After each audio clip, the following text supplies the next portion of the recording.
চাচা, বাবা তুমি আসো। এই মামা লও। এই মামা যাও। সোহাগ মেয়েটার সাথে এত খারাপ ব্যবহার করলে কেন? কিছুই তো বুঝলাম না। বন্ধু, তোকে দেখি সবসময় তোর মেয়েটার সাথে তুই খারাপ ব্যবহার করিস, আর তোর ছেলেটাকে তুই অনেক আদর করিস। কারণটা কি বলতো? আরে বন্ধু আর বলিস না, মেয়েটা হয়েছে আমার যত জ্বালা। বাসায় ঢোকার পর থেকে আমার পিছনে লেগেই থাকে। কেন? তোর ছেলেটাও দেখি তোর সাথে সারাক্ষণই থাকে। তুই তো ছেলেটাকে একবার কিছু বললি না। আরে বন্ধু, এই সামান্য কথাটা বুঝলি না? ছেলেরা হচ্ছে স্বর্ণ আর মেয়েরা হচ্ছে বোঝা। মেয়েদের বিয়ে দিয়ে দিলে মেয়েরা হয়ে যায় পর, আর ছেলেরা সবসময় কাছেই থাকে, বাবাকে অনেক ভালোবাসে।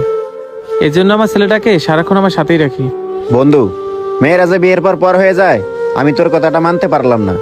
আচ্ছা, তোকে একটা কথা বলি শোন। তুই কি পরীক্ষা করতে চাস যে ছেলে আপন না মেয়ে আপন? বন্ধু তুই দেখি বোকা, পরীক্ষা করার কি আছে? ছেলেই আমার সব। আচ্ছা তুই যখন বলতেছিস, চল পরীক্ষা করে দেখি। আচ্ছা ঠিক আছে, তুই তাহলে তোর ছেলেকে আর মেয়েকে নিয়ে ওই ভাঙা বাড়ি চলে আসিস। ওখানেই যাচাই করা হবে তোর ছেলে আপন নাকি তোর মেয়ে আপন।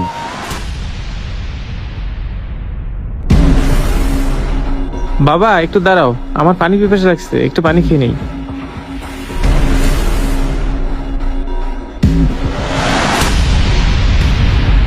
কিরে, তুই আমার পরা পানি খাইলি আর আমার ধ্যান নষ্ট করলি। আমি অভিশাপ দিলাম, তুই এই পানি খাই এখনই মারা যাবি।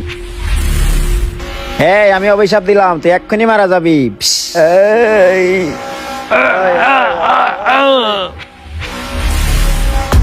বাবা বাবা তোমার কি বাবা হয়েছে? তোমার তুমি কি ওঠো। হয়েছে? উঠো বাবা, কথা বলো।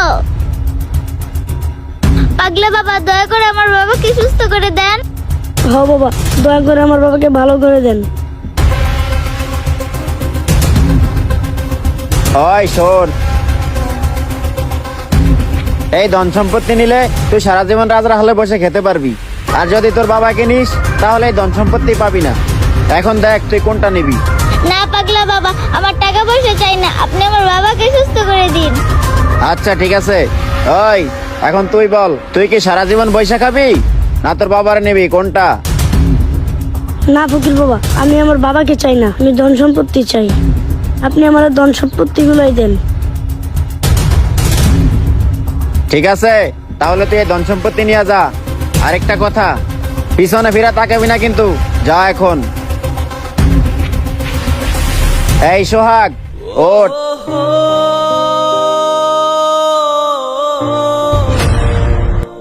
এইবার বুঝতে পারছস ছেলে আপন না মেয়ে আপন? হ্যাঁ মিরাজ, তুই ঠিকই বলছিস।